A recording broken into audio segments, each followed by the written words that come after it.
హైదరాబాద్ కూకట్పల్లిలో 10 ఏళ్ల బాలిక మర్డర్ కేసులో ఇంకా మిస్టరీ కొనసాగుతూనే ఉంది. 24 గంటలు దాటినా ఇప్పటి వరకు బాలికను హత్య చేసింది ఎవరనేది తేలలేదు. కొంతమంది అనుమానితులను అదుపులోకి తీసుకుని విచారిస్తున్నారు. మొత్తం 5 టీంలు రంగంలోకి దిగి పరిసర ప్రాంతాల్లోని సీసీ కెమెరాలను జల్లెడ పట్టిస్తున్నారు.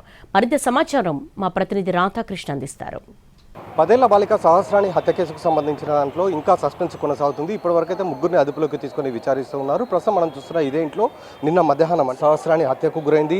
12:30 ప్రాంతంలో తండ్రి వచ్చిన తర్వాత ఇంట్లో చూసేసరికి అప్పటికే ఆమె రక్తపు మడుగులో పడి ఉండడం, ఆ తర్వాత పూర్తిగా పోలీసులు రంగంలోకి దిగి దర్యాప్తు చేయడం అనేది ప్రారంభించారు. ఇప్పటి వరకు ఇంకా దాదాపు 24 గంటలు దాటిపోయినా ఇంకా సహస్రాణి హత్య కేసును మాత్రం ఛేదించలేకపోయారు పోలీసులు. ప్రస్తుతం అయితే అనుమానితులను మాత్రమే విచారిస్తున్నారు. ప్రధానంగా సీసీ కెమెరాకి సంబంధించి ఈ ఇంట్లో ఎదురుగా ఒక సీసీ కెమెరా కనబడుతుంది. ఆ సీసీ కెమెరాలో ఒక్క దాంట్లోనే మాత్రమే ఒక వ్యక్తి బయటికి వచ్చినట్లుగా మాత్రమే రికార్డ్ అయింది తప్ప మిగతా ఎక్కడ కూడా అలాంటి వేరే వ్యక్తులు ఎవరు కూడా ఇంట్లోకి వచ్చి బయటకు వచ్చినట్లు కూడా సీసీ కెమెరాల్లో మాత్రం ఎక్కడ కూడా రికార్డు కాలేదు. దీంతో తెలిసిన వ్యక్తులే ఈ హత్యకు పాల్పడి ఉంటారని ఒకవైపు భావిస్తున్నారు. అలాగే చిన్నారి పైన అంటే దాదాపు సహస్రాణి శరీరం పైన 20కి పైగా కూడా కత్తిఘాట్లు ఉన్నట్లు కూడా గుర్తించడం జరిగింది. కడుపు పైన లోతుగా, అలాగే మెడ పైన దాదాపు 20కి పైగా కూడా మొత్తం ఆమె శరీరం పైన కత్తిఘాట్లు ఉన్నాయి. దానికి సంబంధించి పోస్ట్మార్టం రిపోర్ట్లో గుర్తించడం జరిగింది. అలాగే సహస్రాణి ఒంటి పైన ఉన్న కత్తిఘాట్ల ఆధారంగా 30 ఏళ్ల లోపు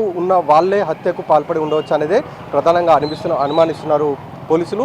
పోస్ట్మార్టం రిపోర్ట్లో కూడా అదే విషయాన్ని డాక్టర్లు కూడా చెప్పడం జరిగింది. ఈ నేపథ్యంలోనే 5 టీంలు ప్రస్తుతం రంగంలోకి దిగాయి.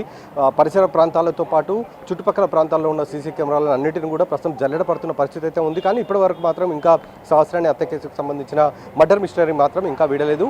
కేవలం ముగ్గురు అనుమానితులను తీసుకొని అదుపులోకి తీసుకొని మాత్రమే విచారిస్తున్న పరిస్థితి అయితే కనబడుతోంది.